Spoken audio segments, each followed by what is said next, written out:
Assalamualaikum warahmatullahi wabarakatuh. Selamat malam. Perkenalkan nama saya Jelsika Brenio dan Olivia dengan NBI 146230013.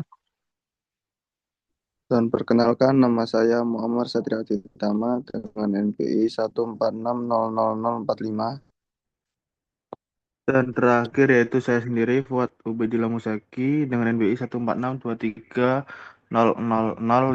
Untuk teman saya yaitu Oki Hendrawan, itu dia tidak bisa hadir, mungkin ada something yang harus diselesaikan terlebih dahulu.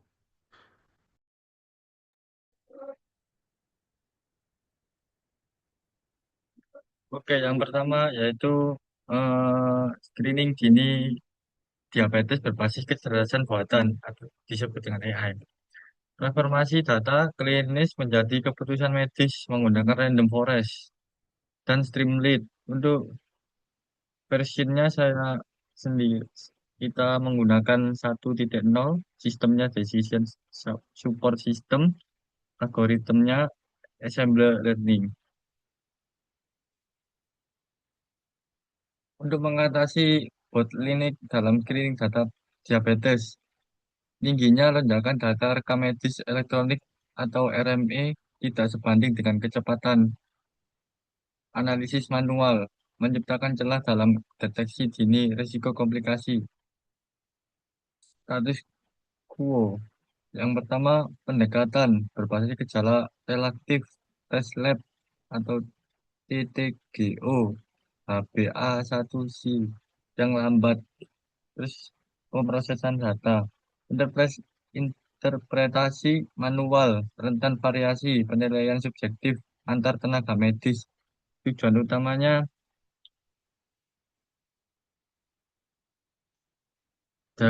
diagnosis final medis. Untuk selanjutnya yaitu sistem ulasannya, pendekatan berbasis data klinis awal proaktif, screening instan, terus pemrosesan data, analisis otomatis oleh machine learning memberikan metrik objektif. Tujuan utamanya yaitu decision support system DSS.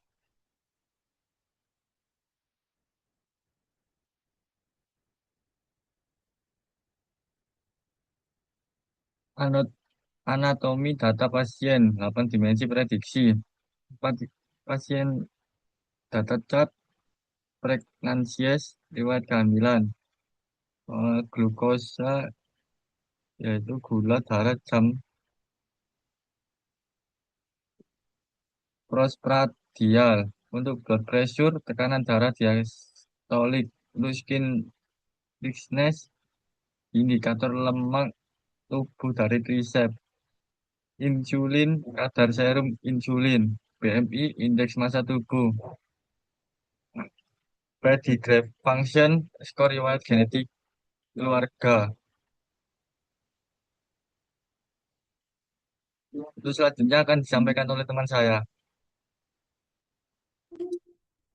Baik, normalisasi skala menghilangkan bias algoritma.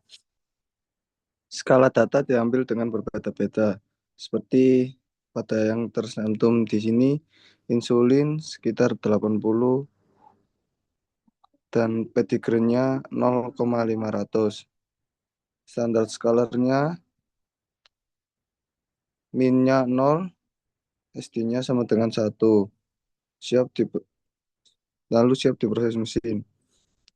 Perbedaan skala antara atribut seperti insulin yang bernilai puluhan berbanding terbalik dengan pedigree yang bernilai desimal dapat mendistorsi pembelajaran mesin. Next.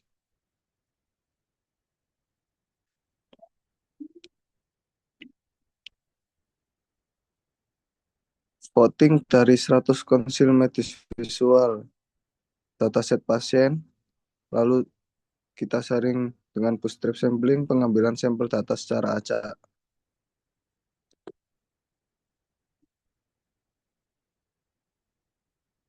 Seperti yang tercantum pada slide ini, menggunakan konfigurasi n estimators 100 sama dengan 100 pada algoritma random forest classifier. dan menghasilkan prediksi akhir yang stabil. Next.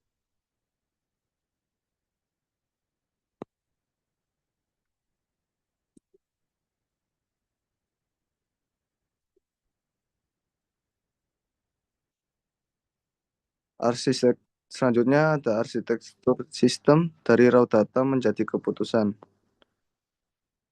Yang pertama, kita mengambil data klinis pasien dengan mencakup 8 parameter.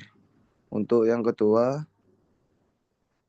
pemanggilan parameter latih, kemudian dilanjutkan dengan model random forest classification. Dilanjutkan lagi dengan probabilitas dan kelas klasifikasi, dan berakhir dengan antarmuka dashboard interaktif Streamlit atau hasil akhirnya. Ekstraksi dan penyimpanan model memanfaatkan pustaka Joblib untuk menjaga konsistensi prediksi real time dengan lingkungan pelatihan. Baik, selanjutnya akan dilanjutkan oleh teman saya.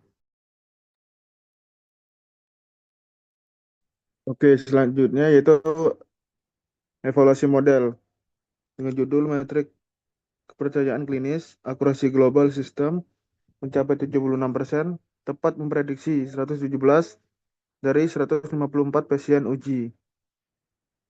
Untuk kelas 0 atau sehat, precision atau ketepatan dengan jumlah 79% dengan validasi sehat akurat.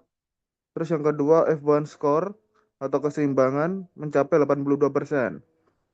Dan untuk tabel berikutnya itu di kelas 1 atau diabetes atau yang terkena diabetes, precision atau ketepatan mencapai 68%. Terus untuk validasi diabetes cukup akurat. Yang kedua yaitu F1 score atau keseimbangannya mencapai 63%. IN6 model menunjukkan kekuatan luar biasa dalam mengkonfirmasi pasien sehat. F1 score 82%. Menjadikannya alat yang sangat andal untuk mengeliminasi kecemasan pasien dengan cepat. Next. Nah, untuk berikutnya itu analisis kritis menavigasi tantangan false negatif. Di sini ada tiga ya, 0, 59%, sampai 100%. Recall atau kelas 1, fakta metrik, terus terjemahan klinis, dampak organisasi, dan akar masalah. Next. Selanjutnya yaitu pengiriman solusi atau antarmuka klinis interaktif. Di contoh gambar itu adalah contoh hasil dari websitenya ya, yang di sebelah kiri. Nah, untuk tanpa coding dibangun menggunakan framework Streamlit untuk kemudahan adopsi oleh tenaga medis non IT. Jadi biar mempermudah gitu. Terus yang kedua respon instan, user centric. Dan untuk respon instan sendiri yaitu proses standarisasi dan prediksi berjalan dalam hitungan detik setelah tombol jalankan prediksi ditekan. Jadi setelah kita milih fiturnya itu bisa ditekan langsung muncul kayak prediksinya seperti itu secara otomatis. Terus yang ketiga itu user centric, menampilkan instruksi medis singkat berdampingan dengan hasil prediksi untuk mendukung decision support system. Next, peta jalan menuju V2 atau clinical interface edisi. Di sini tertera 5 bagian ya, yaitu yang pertama ekspansi dataset, penyeimbangan atau smooth, yang ketiga tuning hyperparameter, yang keempat integrasi RIME atau APA, yang kelima benchmarking algoritma. Terus yang pertama yaitu ekspansi dataset, menggabungkan data. Terus yang untuk penyeimbangan atau smooth menerapkan synthetic minority oversampling untuk memperbaiki kelemahan recall 59%. Untuk tuning, optimasi dengan grid search V untuk mendorong akurasi melampaui 76%. Untuk integrasi RMI atau API menghubungkan langsung ke basis data. Terus berikutnya benchmarking algoritma menggunakan kompresi presisi dengan model XBoost dan SVM. Lanjut. Sekian, terima kasih. Apabila ada kalimat yang kurang enak didengar atau penjelasan yang kurang lengkap dari kelompok kami mohon maaf sebesar-besarnya. Wassalamualaikum warahmatullahi wabarakatuh.